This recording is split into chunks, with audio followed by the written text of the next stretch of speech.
안녕하십니까. 8월 22일 목요일 말씀 묵상 함께 시작하겠습니다. 오늘도 말씀으로 하루를 시작하시는 귀한 성도님들의 가정과 생업 가운데 하나님의 복과 은총이 충만하시기를 기도합니다.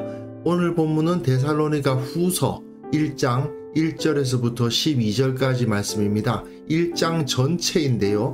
데살로니가 전서에서 나타났던 메시지와 비슷하지만 하나님께서 우리가 겪는 모든 일을 다 알고 계시고 그것에 대해서 갚아주신다는 것을 확인하는 시간이 되었으면 좋겠습니다. 그럼 먼저 말씀 보시겠습니다. 바울과 실와노와 디모데는 하나님 우리 아버지와 주 예수 그리스도 안에 있는 데살로니가인의 교회에 편지하노니 하나님 아버지와 주 예수 그리스도로부터 은혜와 평강이 너희에게 있을지어다. 형제들아, 우리가 너희를 위하여 항상 하나님께 감사할지니 이것이 당연함은 너희의 믿음이 더욱 자라고 너희가 다 각기 서로 사랑함이 풍성함이니 그러므로 너희가 견디고 있는 모든 박해와 환난 중에서 너희 인내와 믿음으로 말미암아 하나님의 여러 교회에서 우리가 친히 자랑하노라. 이는 하나님의 공의로운 심판의 표요 너희로 하여금 하나님의 나라에 합당한 자로 여김을 받게 하려 함이니 그 나라를 위하여 너희가 또한 고난을 받느니라. 너희로 환난을 받게 하는 자들에게는 환난으로 갚으시고 환난을 받는 너희에게는 우리와 함께 안식으로 갚으시는 것이 하나님의 공의시니 주 예수께서 자기의 능력의 천사들과 함께 하늘로부터 불꽃 가운데 나타나실 때 하나님을 모르는 자들과 우리 주 예수의 복음에 복종하지 않는 자들에게 형벌을 내리시리니 이런 자들은 주의 얼굴과 그의 힘의 영광을 떠나 영원한 멸망의 형벌을 받으리로다. 그날에 그가 강림하사 그의 성도들에게서 영광을 받으시고 모든 믿는 자들에게서 놀랍게 여김을 얻으시리니 이는 우리의 증거가 너희에게 믿어졌습니다. 이러므로 우리도 항상 너희를 위하여 기도함은 우리 하나님이 너희를 그 부르심에 합당한 자로 여기시고 모든 선을 기뻐함과 믿음의 역사를 능력으로 이루게 하시고 우리 하나님과 주 예수 그리스도의 은혜대로 우리 주 예수의 이름이 너희 가운데서 영광을 받으시고 너희도 그 안에서 영광을 받게 하려 함이라. 데살로니가 전서와 데살로니가 후서는 그 기록 시기가 큰 차이가 나지 않았다고 봐야 됩니다. 내용상으로 봤을 때도 데살로니가 전서와 후서는 별로 큰 차이가 안 납니다. 데살로니가 전서에서도 종말론적인 삶이 강조되었잖아요. 후서에서도 마찬가지입니다. 다만 분위기가 전서는 좀 기뻐하는 그런 모습을 보인다면 후서는 조금 비장해요. 아마도 데살로니가 전서를 써서 디모데 편에 보낸 바울은 얼마 지나지 않아서 데살로니가 교회가 핍박으로 인해서 많은 어려움을 겪고 있다는 소식을 들었을 것 같습니다. 그리고 그 가운데에서 대열을 이탈하는 사람들, 믿음을 버리는 사람들이 생긴다, 이런 소식도 들렸던 모양이죠. 그래서 바울은 상당히 좀 엄하고 강한 언어를 사용해가지고 믿음을 지키는 자들에게는 격려와 찬사를 보내고 핍박자들과 배교자들에 대해서는 심판의 경고를 보내고 있다. 이게 바로 데살로니가 후서의 주제입니다. 주제 자체는 거의 데살로니가 전서와 다를 바가 없는데 다만 그걸 조금 더 심각한 언어로 쓰고 있다고 생각하시면 될 것 같습니다. 구조를 설명해 보자면 이런데 자체가 짧기 때문에 단순합니다. 오늘 본문은 인사말과 감사의 말이고 그리고 종말론적으로 살아야 된다는 것이 2장, 즉 마지막을 바라보고 살아야 된다. 데살로니가 전서 묵상할 때에도 자주 말씀드렸지 않습니까? 언제나 마지막을 바라보면서 살아야 된다. 미래, 다가오고 있는 하나님의 나라를 바라보면서 살아야 된다는 거고, 그러면서도 3장에서는 현실에 충실해야 돼요. 미래를 바라보고 미래의 하나님 나라가 오고 있다는 것만 바라보면서 현재의 삶을 무시하거나 등한시해서는 안 되는 거죠. 오히려 하나님의 나라를 바라보는 사람은 현재에 더욱 충실하게 살아가게 되어 있습니다. 결국 이것이 데살로니가 후서의 내용입니다. 다가올 미래를 바라보면서 현재에 충실하게 살아라. 그리고 맨 마지막에 짧게 맺은 말과 축복이 이어지고 있습니다. 오늘 본문 보시면요. 바울과 실루아노와 디모데는 하나님 우리 아버지와 주 예수 그리스도 안에 있는 데살로니가인의 교회에 편지하노니 하나님 아버지와 주 예수 그리스도로부터 은혜와 평강이 너희에게 있을지어다 되어 있는데요. 이게 데살로니가 전서와 크게 다르지가 않습니다. 바울과 실루아노와 디모데는 하나님 우리 아버지, 그냥 하나님 아버지, 요 우리 하나 다르고요.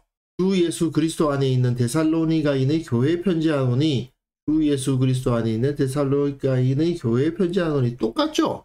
은혜와 평강이 너희에 있을지어다 앞에 하나님 아버지와 주 예수 그리스도로부터 라는 말이 한 번 더 반복됩니다. 하나님 우리 아버지와 주 예수 그리스도라는 말을 한 번 더 반복하고 있을 뿐이지 내용 자체는 똑같습니다. 그런데요, 바울은 편지를 쓸 때에 이 발신자와 수신자에 대해서 쓸 때 말입니다.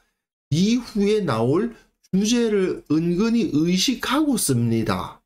그런데 데살로니가 전서하고 전혀 차이가 없이 쓰고 있죠.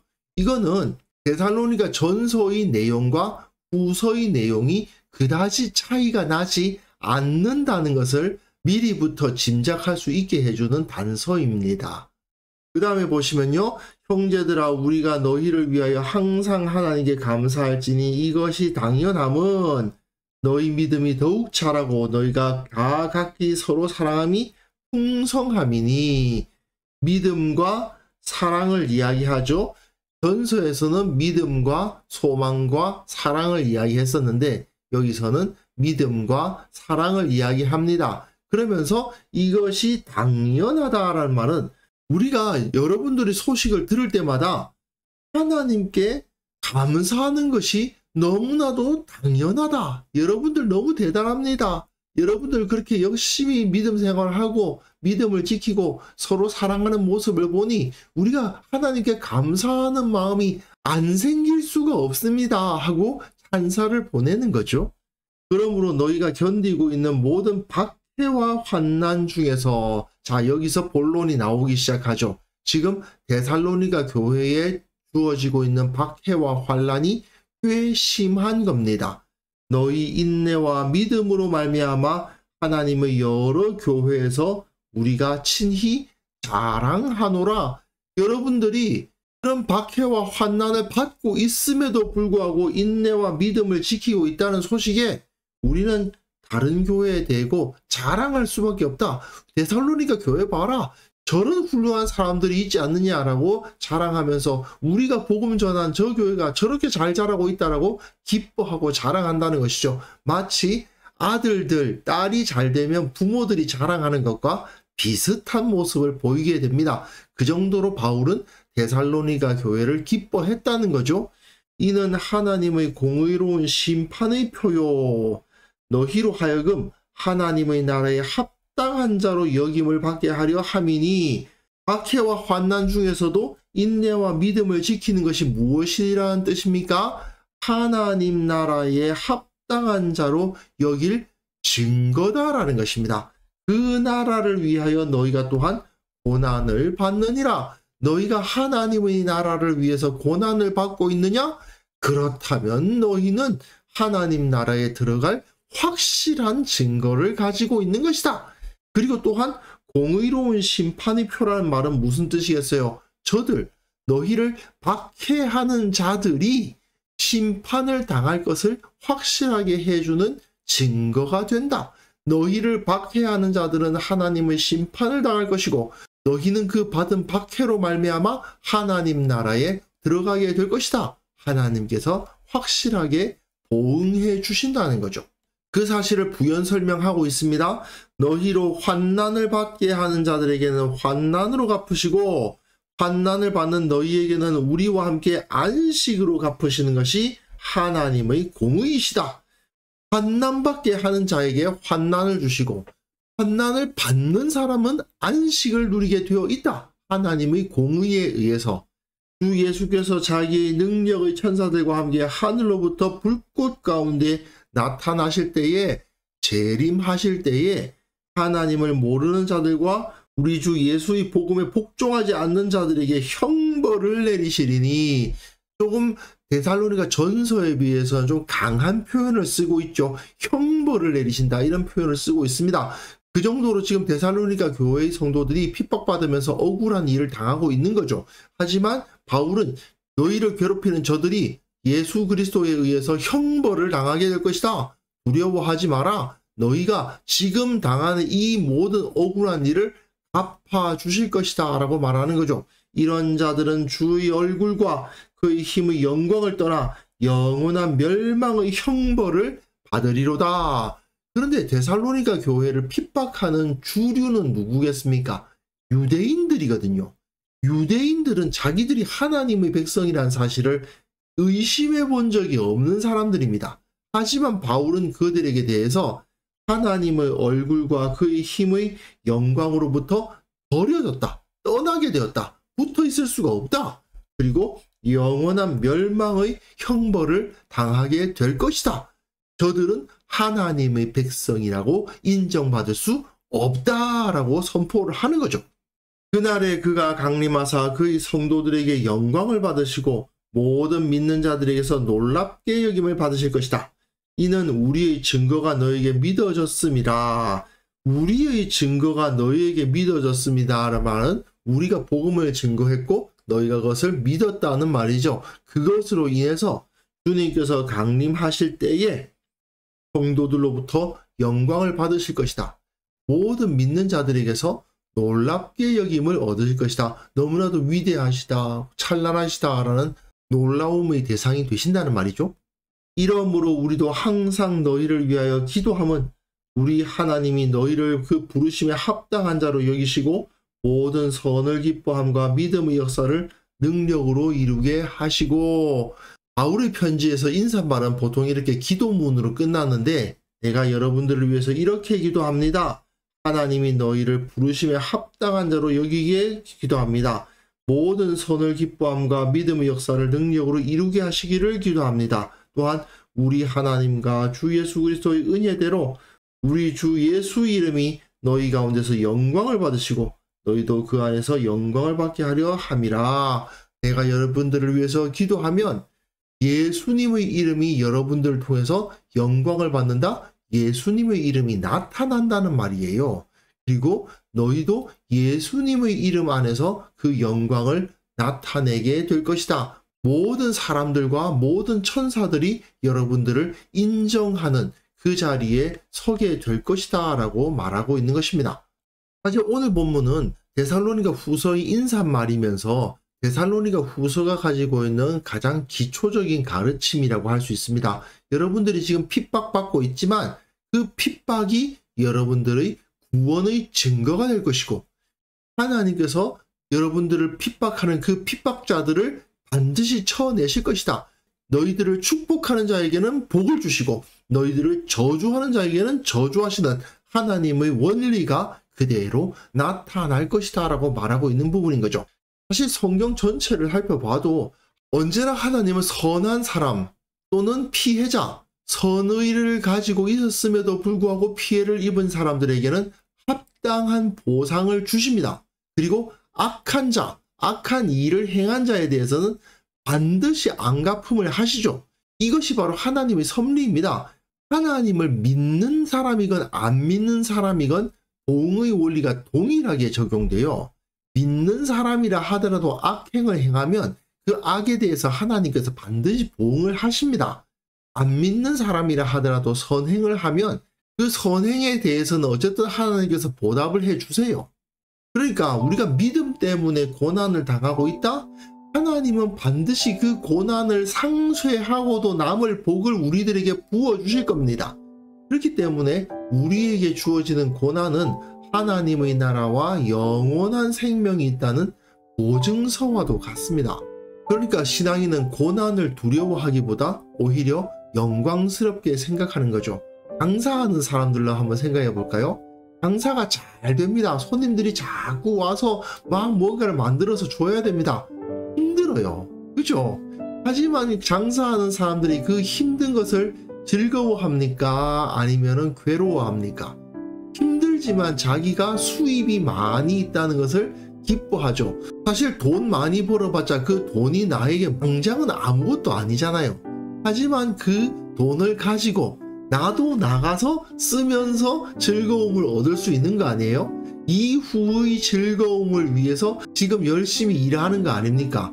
비슷합니다.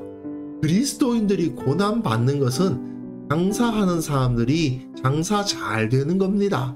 이 세상 가운데서 많은 고난을 받으면 그 고난에 대한 대가가 우리들에게 주어진다는 것을 우리가 기억해야만 됩니다. 그러니까 신앙인들은 고난을 두려워하기보다 오히려 영광스럽게 생각하는 거죠.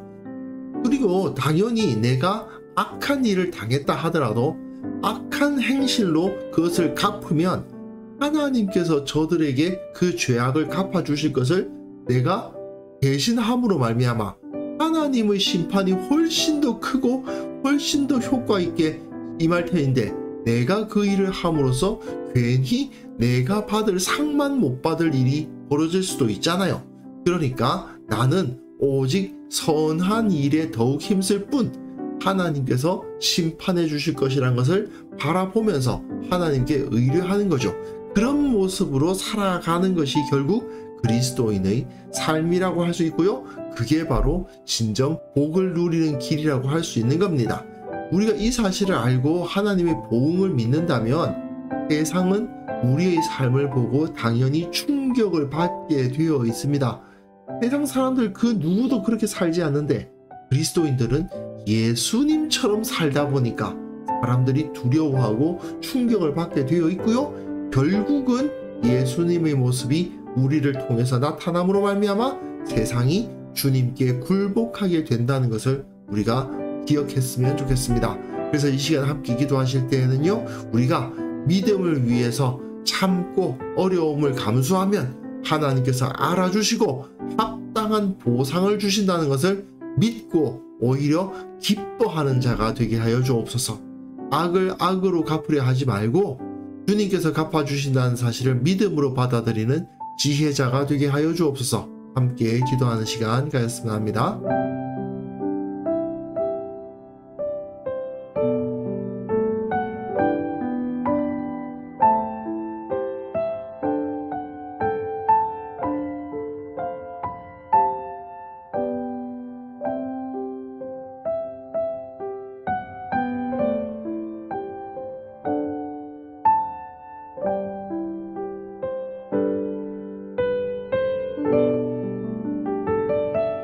하나님 아버지, 주님께서 모든 것을 갚아주신다는 사실 믿음으로 받아들이는 지혜로운 자가 되게 하여 주옵소서. 주님께서 다 알고 계시고 그에 대한 합당한 보상을 준비하고 계심을 온전히 믿게 하여 주시고 그것으로 인해서 기뻐할 줄 아는 자가 될 수 있도록 도와주옵소서.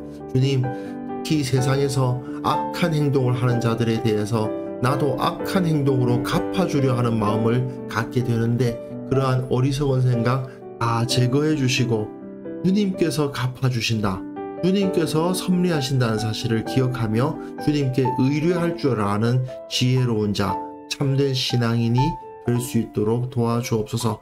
결국 하나님께서 가장 좋은 곳으로 우리를 이끌어 주신다는 것을 기억하는 자가 되게 하여 주시고 우리 교회 모든 성도들 세상의 모습과는 전혀 다른 그러한 태도와 가치관을 가지고 세상에 충격을 줄 수 있는 그러한 신앙인으로 성장할 수 있도록 주께서 은혜 위에 은혜를 허락하여 주옵소서.